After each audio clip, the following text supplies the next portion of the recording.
Welcome back. Let's go right out to the phone lines. We got Tony in the Hill District. What's up, Tony? Hello, Rich. How are you? Good. Thanks for calling, buddy. I just want to say this. I'm really sick of hearing about this Le'Veon Bell thing. It's getting annoying now because I feel like this. They proved that they can win without him. And I also want to say, ask you guys, do you guys think that I just want to say they should part ways with him. And do you guys think that they're going to slap another franchise tag on him next year?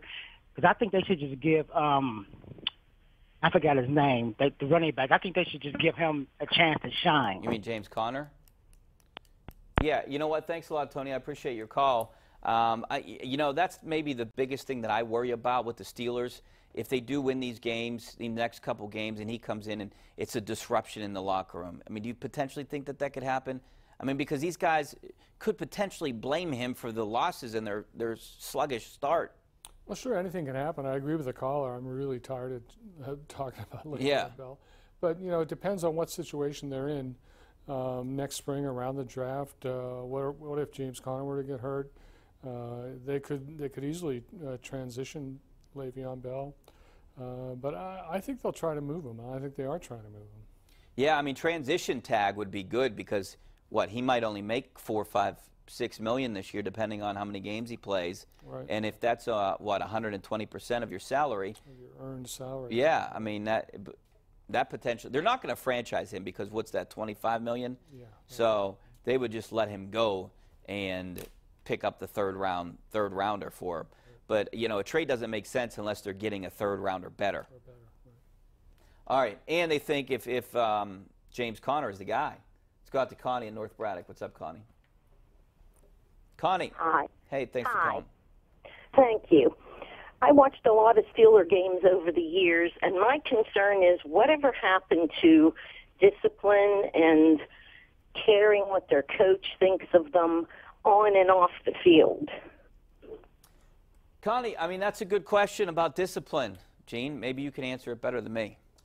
Well, maybe.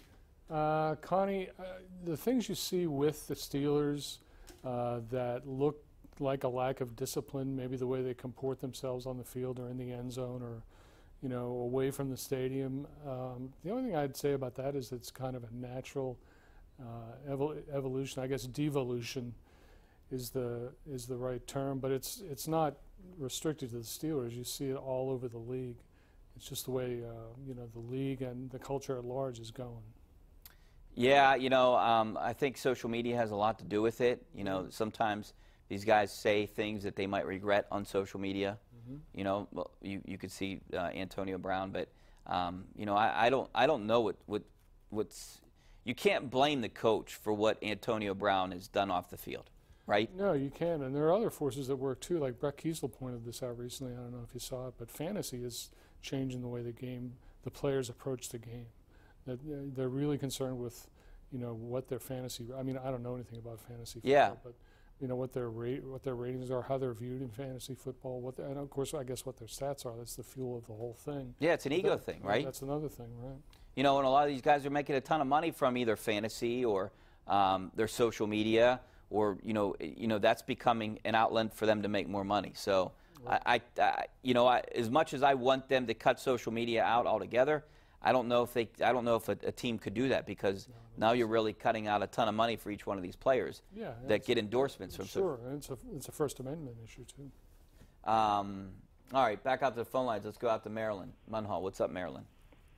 Hi, thanks for taking my call. Uh-huh. I wonder if Bell comes back, whenever he comes back, whether you think Conner or he would start. I would think Conner would start. Yeah, he would certainly start the first couple games. Yeah. I mean, Bell might be the subject of a roster exemption there too for a couple weeks.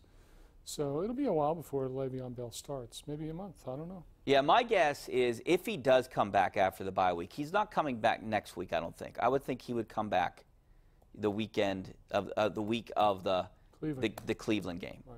Yeah, I mean because the Steelers are going to practice Monday, Tuesday, Wednesday. Probably get Thursday, Friday, the whole weekend off kind of thing.